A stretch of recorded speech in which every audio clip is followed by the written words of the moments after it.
자, 오늘 우리 시편 32편을 펴놓고 있는데 11절 마지막 부분에 보면 마음이라는 단어가 나오죠. 마음, 인간의 마음 이게 너무 중요합니다.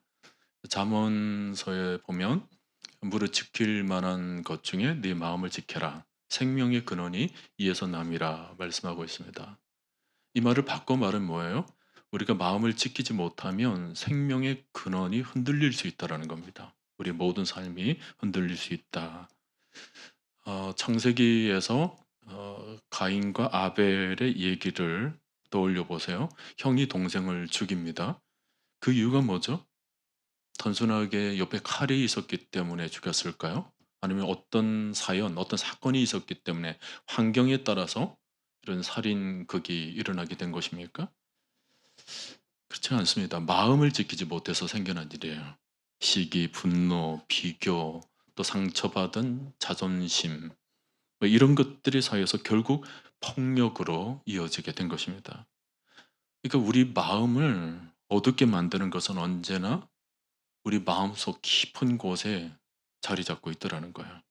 더 가지려는 어떤 욕심들, 또 빼앗길까 두려워하는 마음, 또 상대를 믿지 못하는 마음, 나만 옳다고 생각하는 그런 교만들, 근데 이것이 개인 안에 있을 때는 다툼이 되고 또 공동체 안에 있을 때는 이게 갈등이 되고 이게 국가 단위로 커지게 되면 전쟁이 되는 것입니다.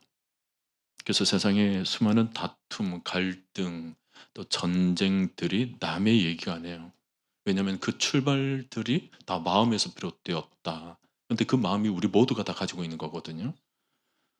그 우리 안에도 마음이 있다라는 것은 언제든지 다툼이 일어날 수 있고 갈등이 일어날 수 있고 또 내 안에서 전쟁과 같은 일이 일어날 수 있다라는 것입니다. 누군가를 미워해 본 적이 있으시죠? 끝까지 용서하지 못했던 경험은 없으십니까? 내가 옳다고 생각하며 또 상대를 밀어내었던 적은 없으십니까? 그 모든 것이 뭐예요? 다툼과 갈등 또 전쟁의 씨앗이에요. 크기만 다를 뿐이지 본질은 똑같습니다. 예수님께서 하신 말씀을 가만히 보면 그 마음의 뿌리를 잘 다뤄라. 어떤 죄악들 이런 것들은 끊어버리라. 우리 주님께서는 단순히 싸우지 말라 그렇게 말씀하신 적이 없습니다. 그보다 더 깊이 들어가서 형제를 미워하는 것 자체가 죄다. 원수를 사랑해라. 마음으로 사랑해라는 거예요. 화평케 하는 자가 복이 있다. 세상은 힘으로 문제를 해결하려고 하지만 예수님은 마음에서부터 시작된다라고 말씀해 주고 있습니다. 여러분 우리 마음을 들여다보게 되면 심각한 모습을 하나 발견하게 됩니다. 바로 우리 마음이 죄로 뒤덮여져 있다는 것입니다. 하나님께서는 우리 마음을 우리 원자로 지으실 때는 굉장히 아름답게 지으셨어요. 하나님과 잘 소통하며 하나님의 형상을 따라 하나님의 모양대로 지음받은 우리가 하나님과 늘 교제하도록 잘 지어진 마음이었습니다. 근데 이 마음에 그냥 죄들이 덕지덕지 붙기 시작한 것입니다. 아담의 죄로 말미암아서 은연중에 우리 마음이 죄로 오염되어 버린 거예요. 이 겉은 멀쩡하지만 우리 안으로 들어가 보면 떨어지지 않는 죄악 덩어리들이 있습니다. 이런 바위 위에 이렇게 붙어져 있는 아주 뭐 닭개비도 그렇고 근데 이렇게 해조류 같은 게 막 붙어져 있잖아요. 우리 마음이 꼭 그런 것 같아요. 하나님께서 우리를 처음에 지으실 때는 원자는 굉장히 아름답게 지으셨지만 죄로 인해서 그런 것들이 덕지덕지 붙어서 이제 떨어지지가 않는 거예요. 모든 사람들이 그렇습니다. 아주 겸손해서 다른 사람들에게 칭송을 받을 만한 그런 사람인데도 그 마음을 들여다보면 교만이라는 게 있는 거거든요. 욕심이 전혀 없는 듯한 사람 일을 할지라도 그 마음을 가만히 들여다보면 욕심이 있습니다. 이 욕심이라는 것이 어느 한 사람의 문제가 아니에요. 우리 모두에게 그런 마음들이 있는 거죠. 우리가 살아가는 동안에 우리 안에는 많은 죄들이 지금 내 안에 붙어져 있습니다. 오랫동안 우리가 신앙생활을 했다고 해서 안심할까요? 그렇지가 못합니다. 날마다 새벽 기도도 하고 또 말씀을 얼마나 많이 들었습니까? 성경도 얼마나 많이 읽었어요. 하나님 말씀을 셀 수 없이 우리는 들어왔습니다. 그럼에도 불구하고 우리가 의롭게 산다는 게 쉽지가 않아요. 진실하게 정직하게 살기가 쉽지 않습니다. 우리 안에 날마다 생겨나는 이 정욕을 이겨내기가 쉽지가 않습니다. 겸손하게 살기가 쉽지 않아요. 죄성이 아주 지독하기 때문에 그렇습니다. 우리 모두는 참 믿음 생활을 제대로 하려고 애를 쓰고 있죠. 하나님 말씀대로 진실하게 살려고 죄를 짓지 않으려고 하지만은 이 죄의 무게가 만만치가 않은 거예요. 죄가 우리를 자꾸 놓아주지 않습니다.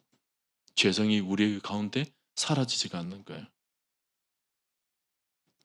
재래식 화장실에 들어가면 처음에는 냄새가 아주 지독합니다.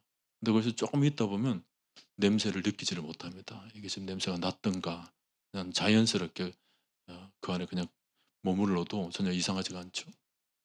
죄라는 것이 그래요. 처음에는 아주 지독합니다. 근데 어느 순간 죄와 더불어 있게 되면 내 안에 죄가 있는지도 몰라요. 그 죄의 지독성을 전혀 감지하지를 못하는 것입니다. 여러분 죄를 죄로 인식하는 것이 굉장히 중요합니다. 우리가 제대로 살려면 죄에 대한 의식이 반드시 있어야 되죠. 우리가 믿음의 눈을 뜨게 되었다는 것이 뭘까요?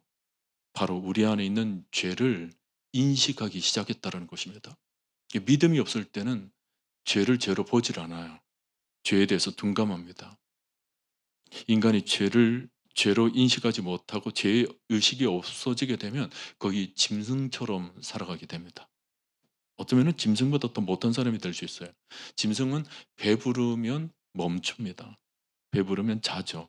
근데 사람은 배불러도 돌아다닙니다. 돌아다니면서 죄를 또 짓죠. 끔찍한 죄를 짓고도 죄를 인식하지 못합니다. 오늘날 윤리가 지금 실종되어 가고 있다고 그래요. 사람들이 갈수록 윤리 의식이 사라지고 있습니다. 죄를 짓고도 들키지만 않으면 된다라고 생각한 거예요. 왜 이렇게 되었습니까? 죄를 죄로 여기지 않기 때문에 그래요. 죄에 대한 기준이 없기 때문에 그렇습니다. 그래서 사람들은 죄를 그렇게 대수롭게 여기지를 않습니다. 근데 죄를 간단하게 생각해서는 안 됩니다, 여러분. 죄는 결코 간단한 문제가 아니에요. 죄는 하나님과의 관계 문제거든요.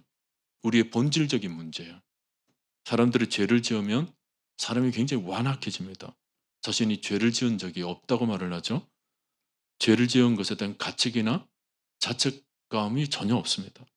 누군가 죄를 지적하면 오히려 화를 내죠. 오늘날 이 시대의 모습이에요. 하나님과 단절된 오늘날 이 시대의 모습이죠. 오늘날 미국의 교회들은 죄를 다루지 않으려고 한답니다. 죄에 대한 회개를 얘기하지 않아요. 그저 하나님의 사랑, 하나님의 은혜만 얘기해서 그 속에서 위안을 얻으려고 그러지 죄를 지적해서 죄를 다스리려고 하지를 않습니다. 괜히 죄 얘기했다가는 전도되지 않는다라는 거예요.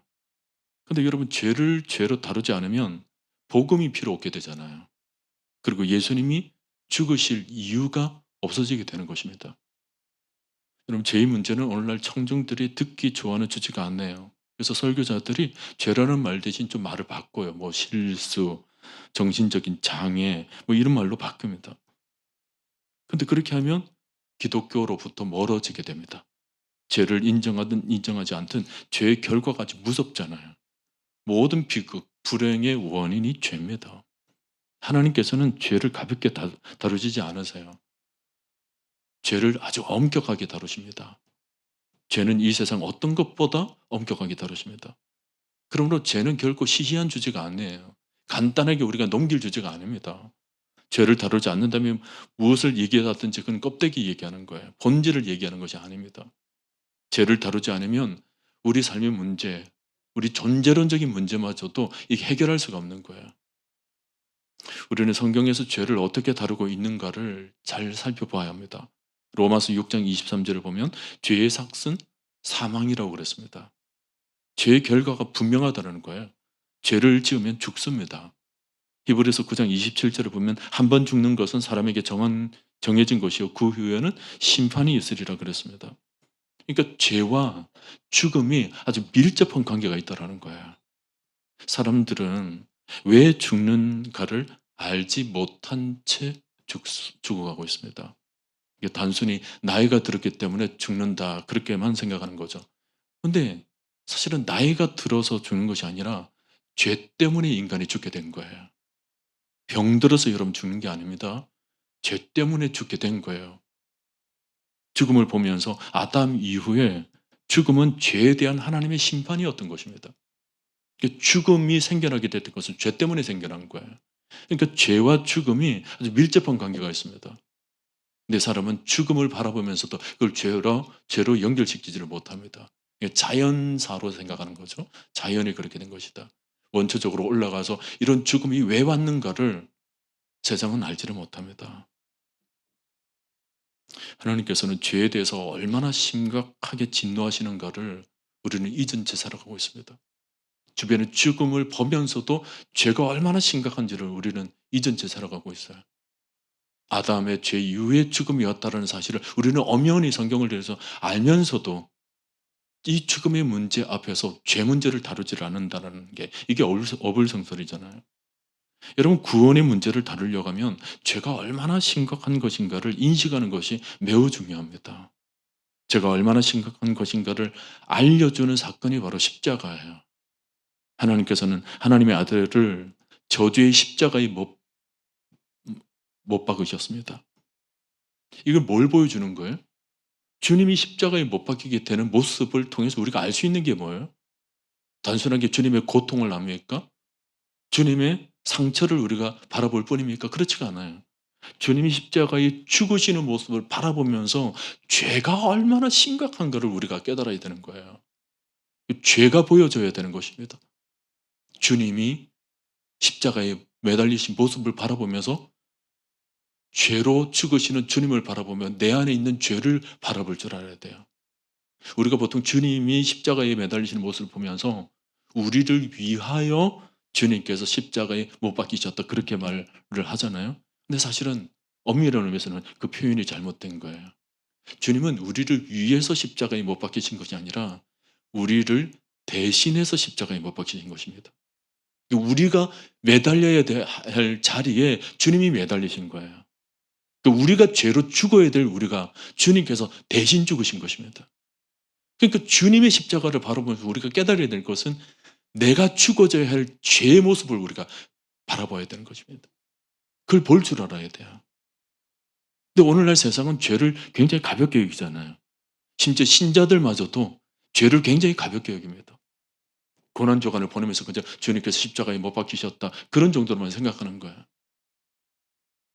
근데 고난주간을 보내면서 정말 우리가 다뤄줘야 되는 게 뭡니까? 내 안에 죄의 문제예요. 주님의 십자가를 바라보면서 정말 우리가 다뤄야 될 것이 뭐냐면 우리 안에 있는 죄의 문제입니다. 여러분 하나님께서는 분명히 우리 모두를 사랑하십니다. 아멘이시죠? 사랑합니다. 근데 덩달아서 여러분 아실 것은 하나님께서 무분별하게 사랑하시지는 않습니다. 성경을 읽다 보면 죄에 대한 하나님의 진노가 얼마나 무서운가를 알 수가 있어요. 하나님께서 정말 몸살하시는 것을 보면 죄에 대해서 그렇게 전율하시는 것을 보면 정말 하나님이 때로는 우리가 어 하나님께서 그런 모습을 보일 때 '하나님 좀 잔인하신 것은 아닌가.'라는 생각이 좀 들기도 합니다. 우리가 구약을 보면 어떤 언약이나 율법에 따라서 징계를 받는 이스라엘의 모습을 보잖아요. 여러분 그런 모습을 보면서 '하나님께서 좀 너무 잔인하게 그런 이스라엘을 몰살시키는 것은 아닌가.'라는 생각이 들 때 있지만 사실은 하나님께서 잔인하신 것이 아닙니다. 그만큼 사람이 악한 것입니다. 사람의 죄가 그렇게 악한 거예요. 쓰레기보다 못할 만큼 악합니다. 죄의 악취로 인해서 다른 사람까지 죽습니다. 하나님께서는 사사로이 진노하시는 분이 아니세요. 폭력적인 거나 파괴적인 분이 아니십니다. 근데 죄에 대해서는 그분의 거룩이 용납하지는 못하는 거예요. 왜냐하면 죄와 거룩이 함께할 수 없기 때문에 그렇습니다. 십자가는 하나님의 공의가 가장 잘 드러나 있습니다. 우리가 십자가를 바라보면 하나님의 사랑을 느끼기도 하지만 그러나 십자가는 하나님의 공의도 보여주고 있습니다. 죄는 반드시 죽음이라는 것을 보여주고 있죠. 우리는 십자가를 통해서 하나님께서 죄를 얼마나 무섭게 다루시는가를 우리가 바라봐야 되는 것입니다. 예수님께서 가장 처참한 모습으로 죽으십니다. 그 죽으심으로 제물이 되시죠. 우리는 십자가를 통해서 죄에 대한 하나님 마음을 알 수가 있어요. 하나님의 공의를 놓쳐서는 안 됩니다. 그러므로 내 안에 있는 죄는 반드시 처리되어야 됩니다. 가만히 냅두면 안 돼요. 주님께서 나를 위해서 십자가에 매달리실 만큼 내 안의 죄가 그만큼 혹독하고 그 다음에 처참한 것이라고 우리가 느낄 수 있다면, 알 수 있다면 내 안의 죄를 그대로 내둬서는 안 돼요. 내 안에 죄가 생겨날 때마다 주님의 십자가를 생각하고 그 죽으심을 생각하는 것입니다. 그 죽으심을 생각할 때 우리는 내 안에 있는 죄를 그대로 냅두면 안 돼요. 왜냐하면 그 죄를 위해서 주님께서 십자가에 매달리셨기 때문에. 그 죄를 그대로 냅두면 안 돼요. 그리고 하나님께서는 반드시 죄를 다루십니다. 그러니 내 안에 죄가 그대로 있으면서도 안심할 수가 없어요. 여러분, 죄는요, 스스로 자라는 성질이 있습니다. 청소년들이 자동차를 몰고 가다 조금씩 속도를 냅니다. 이게 배운 게 없으니까 그냥 속도 낸 대로 그냥 즐기는 거죠.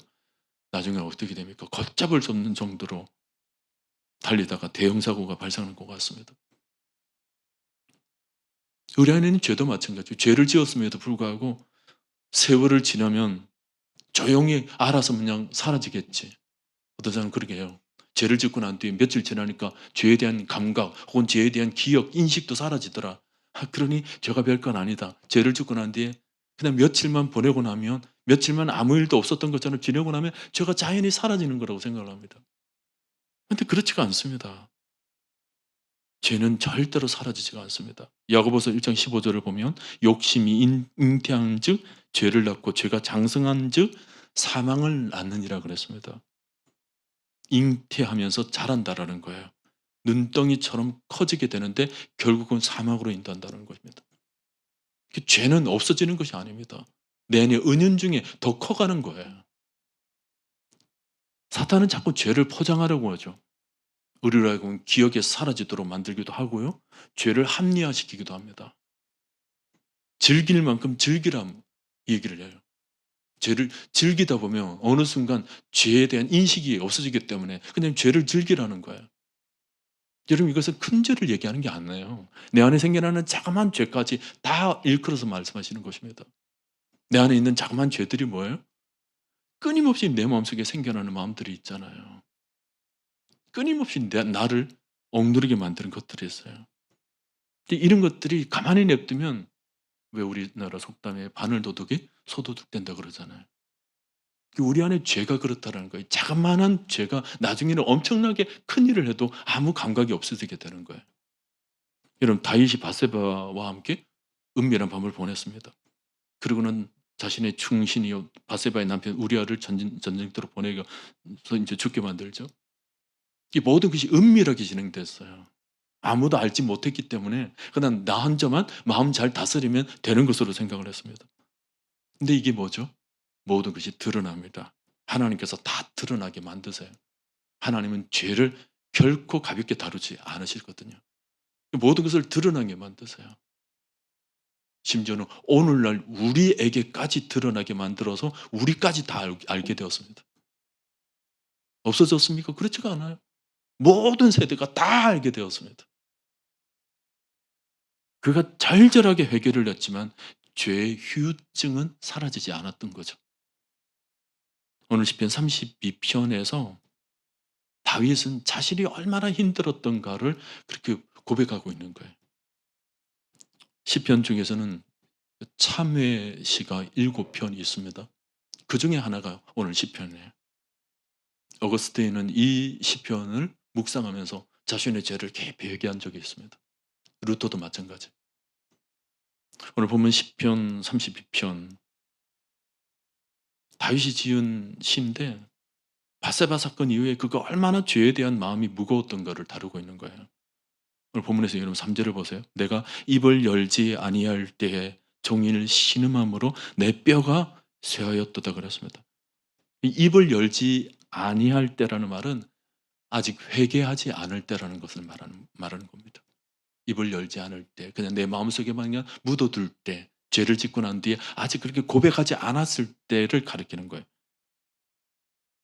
그리고 4절을 보면 주의 손이 주야로 나를 누르시오니 내 진액이 빠져서 여름 가뭄에 마름같이 되었나이다. 숨이 막히는 듯한 심각한 고통을 지금 겪고 있음을 의미하죠. 영적으로 바싹 메마른 거예요. 죄를 짓고 난 뒤에 영혼이 바짝 메말라 있는 것입니다. 그러면서 그 말라진 영혼이 염려와 근심으로 또 두려움과 불안으로 스트레스로 점점 더 타들어가는 거예요. 죄를 지은 후에 말로 설명할 수 없는 짙은 어둠이 지금 덮고 있습니다. 그러면서 뭔가 지금 짓눌려 있는 듯한 그런 마음을 느끼는 거죠. 여러분 다윗이 밧세바 사건 이게 어땠습니까? 밧세바 사건은 어떻게 일어난 거예요? 그리고 밧세바 사건 이후에 다윗의 마음이 어땠을까요? 간음과 살인을 동시에 범한 그래서 자기의 권력이 얼마나 참혹하게 약자에게 행해져서 평생 씻을 수 없는 오점을 남기게 되었다라는 다윗이 처음 죄를 지었을 때는 그걸 잘 느끼지를 못했던 것 같아요. 이런저런 뭐 살인 뭐 여러 가지 일들을 범하고 난 뒤에 아주 자연스럽게 세월을 보내고 있었습니다. 그러다가 아이도 태어났거든요. 태어난 아이를 바라보면서 1년 반 동안 아이가 생글생글 웃는 모습을 바라보면서 그냥 기뻐만 했습니다. 죄의 열매를 그냥 즐겼던 거예요. 죄를 인정하지 않으려고 했습니다. 자연히 그냥 묻히는 것으로 생각을 했죠. 3절에서 보면 내가 토설치 아니할 때 그랬죠. 토설한다는 것은 숨기고 있던 일을 비로소 밝혀서 말하는 것을 토설이라고 그러잖아요. 쉽게 말하면 감춰두었던 것을 솔직하게 고백한다는 건데 이 다윗은 토설치 아니할 때 겉으로 죄를 그냥 내보이지 않을 때라는 말입니다. 죄를 인정할 생각이 없었어요. 1년 반 가까이 왕이 되어 가지고 이 정도야 뭐 다반사 아닌가? 그래도 나와 같이 이렇게 권력을 가지고 있는 황제로서 뭐 신하 여자 하나 빼앗아 가지고 내가 취했다고 해서 그게 뭐 대단한 일이냐. 다른 나라 왕들을 봐라. 왕들을 보니까 뭐 한두 명이 아니다. 얼마나 잔혹한 직들을 하고 있는가. 거기에 비하면 나는 고작 지금 한 명이지 않는가. 나는 그래도 다른 왕에 비해서 선해. 그러니 이 자그마한 이런 일을 가지고 내가 뭐 그렇게 고민할 필요가 뭐가 있어. 스스로 자기 자신을 그냥 꽉 누르는 거예요. 누르는데 누르는 힘이 가만히 있지를 못하게 만드는 겁니다. 죄를 짓눌렀는데 죄를 억제했는데 억제하고 있는 그 힘이 되려 자기 마음까지 옥죄는 거예요. 스스로 달래면서 태어난 척 하려고 해도 뭔가 가슴속에서 막 벅차오르는 것이 있는 거죠. 신음소리가 막 나는 거예요. 그러면서 아침 저녁 잠을 자지를 못합니다. 여러분 죄의 짐은 정말 무겁습니다. 죄를 의식하지 않고 그냥 달래려 하고 합리화시키려 하니까 죄의 무게를 우리가 느끼지 못하죠. 그렇지가 않습니다. 우리 영혼은 짓누르고 있는 거예요. 자그마한 교만 늘 일상이라 생각하게 되면 그 안에 아무것도 아니다라고 생각하기 쉽지만 우리 영혼은 그 교만이라는 죄로 우리 영혼이 짓눌리게 되는 거예요. 나도 모르는 사이에. 영혼이 짓눌려서 우리 영혼이 바짝 메말라가는 것입니다. 그래서 나중에 뭐예요? 이 교만이 내 마음을 가시로 만드는 거죠. 은연중에 가시가 되어서 이 가시가 다른 이를 또 공격하게 되는 거예요. 죄는 그런 겁니다. 우리 영혼을 메마르게 만들어요. 은연중에 내가 느끼든 느끼지 못하든. 여러분 죄의 짐을 지고서 정상적인 생활을 할 수가 없어요. 죄의 짐을 지고서 예배를 드릴 수 있다고요? 그냥 형식적으로는 앉아는 있겠죠. 근데 죄의 짐을 가지고 있으면서 절대로 하나님이 받으시는 그런 예배를 드릴 수는 없어요. 우리 예배의 마음을 짓누르고 있거든요. 절대로 평안의 마음으로 예배를 드릴 수가 없습니다. 외관상으로는 문제가 없는 것처럼 보여요. 찬양도 막 앞에서 막 열심히 할 수는 있어요. 자리에서 또 막 두 손을 들고 할 수는 있습니다. 근데 우리 마음은 뭐예요? 죄 때문에 억눌려진 마음이 있는 거죠. 그것 때문에 진심으로 하나님을 만나야 되는데 만나지를 못하는 거예요. 죄의 마음이 그걸 가려버리는 겁니다. 죄는 우리 마음을 어둡게 만들지만 더 위험한 것은 사탄이 계속 이 마음을 가지고 장난질 치고 있다는 거예요. 우리 마음을. 끊임없이 우리 가운데 달래면서도 동시에 정제감을 줍니다. "그래, 그래. 괜찮아, 괜찮아." 하면서도 우리 마음은 뭐예요? 니까짓게 이런 정제감을 주는 거예요. 니까짓게 예배를 드려봤자, 니까짓게 신앙생활을 해봤자, 니까짓게 살아봤자. 이게 사단이 우리 마음을 자꾸 장난질하는 거예요. 여러분 다윗이 이 시편을 기록하게 된 이유가 뭘까요? 여러분 다윗은 그래도 경건한 사람이었어요. 그래서 자기 안에 죄를 발견하게 되면서 마음에 짓누르는 그 고통을 느끼게 된 거예요. 근데 이 경건한 마음이 있으니까 그는 짓누르는 고통을 느끼기나 하는 거예요. 사슴이 시냇물을 찾기에 갈급한 같이 내 영혼이 주님을 찾기에 갈급하나이다. 주님을 갈급하는 마음은 그래도 경건한 마음인 거예요. 이래서는 안 되는데 정말 하나님을 찾고 싶은데 이런 마음은 경건한 마음이에요. 근데 그런 마음조차도 없어요. 죄를 지으면서도 고통하지도 않습니다. 힘이 죄에 농락당한 거죠. 사단에 농락당한 겁니다. 하나님과 벌써 멀어져 있는 거예요. 죄가 덕지덕지 붙어져 있는데 그대로 있는 거죠. 오늘 이 다윗은 이 시편을 쓰면서 세 가지 단어를 기록하면서 우리들에게 고면하고 있습니다. 첫째는 용서. 용서함을 받게 되는 일이 얼마나 큰 일인가. 하나님 앞에 죄를 아뢰고 죄를 토설했더니 하나님께 그대로 내어 보였더니 하나님께서 나를 용서해 주신다. 그리고 그거를 가려 주신다. 그리고 다시는 카운트하지 않는다. 세지 않는다. 하나님께서 내 죄를 계산하지 않는다. 다윗이 그것을 깊이 경험한 거예요. 이 시를 쓰면서 자신의 죄에 대한 고통도 느꼈지만 내 죄를 하나님께 아뢰게 되었을 때 하나님께서 나를 어떻게 용서해 주시고 어떻게 가려 주시고 어떻게 다시 정죄하지 않으시는 그 하나님의 사랑이 얼마나 큰가를 그가 경험하고 난 뒤 이 시를 쓰게 된 것입니다. 사랑하는 성도 여러분, 오늘 밤 우리 안에는 죄도 어떻게 할까요? 우리 안에 있는 죄들, 나도 알게 모르게 덕지덕지 붙어있는 이 죄악들을 우리가 어떻게 하면 될까요? 여러분 죄에 대한 태도가 달라져야 합니다. 죄는요 느낌이 아니라 실체입니다. 실체.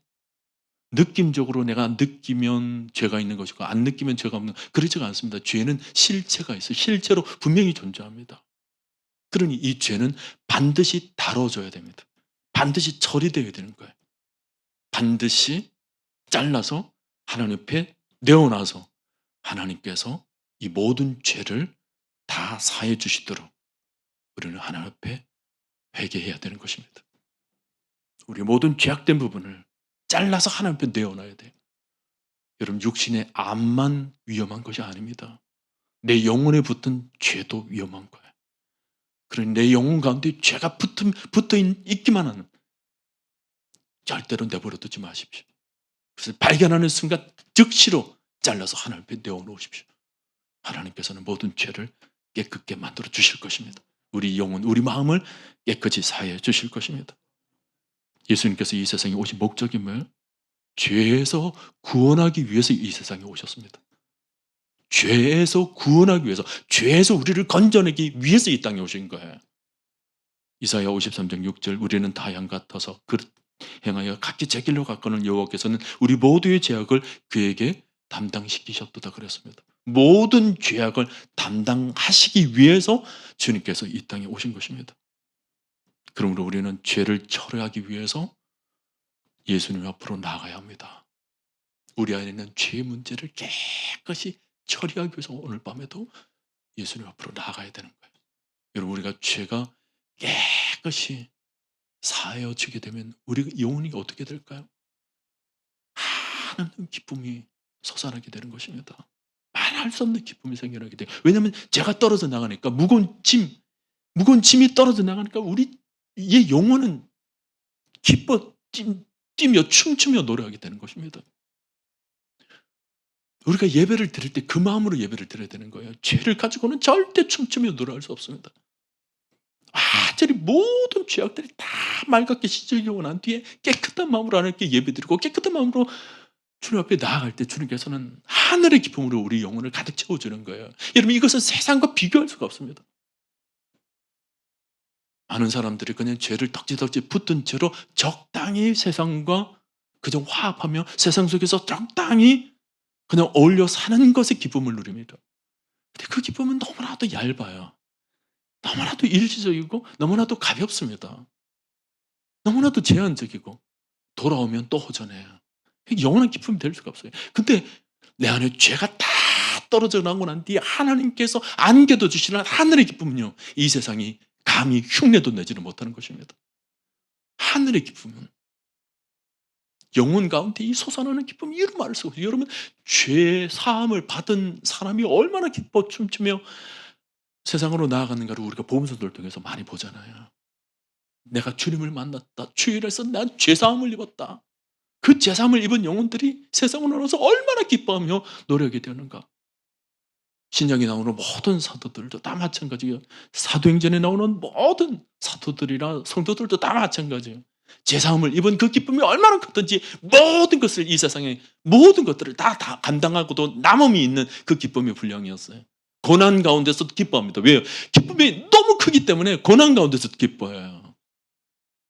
환난 가운데서도 즐거워합니다. 왜 그렇죠? 하늘의 기쁨이라는 분량이 너무 크기 때문에 이 세상에 환난, 고난, 상처 이런 것들은 잽도 안 되는 거예요. 그걸 왜냐하면 훨씬 뛰어넘어 버리기 때문에 우리가 그런 기쁨을 누리며 살아야 되지 않겠습니까? 고작 세상에서 주는 자그마한 그런 기쁨을 누리며 살다가는 이 세상에서 골로 가는 거예요. 하늘의 기쁨은 우리에게 이루 말할 수 없는 자유함을 주는 거예요. 얼매임이 없어요. 죄에서 벗어나게 되면 자유하게 되는 거예요. 오 자유, 오 자유. 이게 흑인 연가거든요. 흑인들이 그 노래를 부르면서 얼마나 영혼의 자유를 누린지 몰라요. 오늘 우리는 죄를 하나님 앞에 내어놔야 합니다. 5절을 보면 내가 이르기를 내 허물을 여호와께 자복하기라 했습니다. 주께 내 죄를 아뢰고 내 죄악을 숨기지 아니하였더니 곧 주께서 내 죄악을 사하셨나이다. 숨기지 아니하였더니 사하였나이다 그랬습니다. 하나님께서는 우리가 죄를 지었기 때문에 우리를 심판하시는 분이 아니십니다. 요한일서 1장 9절을 보면 만일 우리가 우리의 죄를 자백하면 그는 미쁘시고 의로서 우리 죄를 사하시며 우리의 모든 불의에서 깨끗하게 하실 것이고 그랬습니다. 다시 말하면 우리가 죄를 짓고도 자백하지 않으니까 심판을 받는 거예요. 죄를 지었다고 해서 심판을 받는 것이 아니라 죄를 짓고 난 뒤에 자백하지 않으니까 심판받았다는 거예요. 다시 말하면 뭐예요? 죄를 짓고 난 뒤에도 회개하지 않으니까 심판받았다는 거예요. 죄를 시인하지 않고 고백하지 않으면 죄는 그대로 있는 거죠. 그런데 죄를 자복하고 자백하고 하나님 앞에 토설하게 되면 죄는 사함을 입게 되는 것입니다. 그러면 오늘 밤에도 뭐예요? 우리는 죄를 다루어야 돼요. 예수 그리스도 그분의 십자가를 붙들고 오늘 밤에 우리의 모든 영혼에 있는 죄들이 다뤄지게 되기를 바랍니다.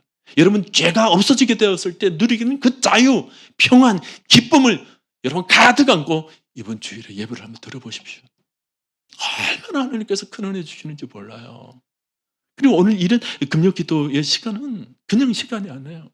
내 영혼을 맑게 만드는 시간이에요. 깨끗하게 만드는 시간이에요. 내 영혼을 가볍게 만드는 시간이에요. 어떤 죄악이라도 여러분 생각나는 죄악이 있거든 다 감추지 말고 숨기지 말고 다 토설하십시오. 아담의 내가 어디 있느냐? 주님께서 몰라서 물으신 거 아니잖아요. 왜 죄를 짓고 그 자리에 있느냐는 거예요. 왜 나에게 나오지 않느냐는 겁니다. 오늘 밤에도 마찬가지예요. 네가 어디에 있느냐? 죄 가운데 있으면서 네가 왜 숨어 있느냐? 숨지 말라는 거예요. 하나님 앞에 나와서 모든 죄를 다 내어놔라는 겁니다. 오늘 밤 여러분 영혼이 맑게 되시기를 바랍니다. 깨끗게 되시기를 바랍니다. 자유를 누리게 되시기를 바랍니다. 그러기 위해서는 오늘 밤에 모든 것을 내어놔야 돼요. 자그마한 죄까지 생각나는 것이 다 내어놓으세요. 그리고 여러분들이 완전히 그리스도의 십자가로 깨끗하게 하나님의 영성을 회복하게 되는 은혜가 있게 되기를 주님의 이름으로 간절히 축원드립니다.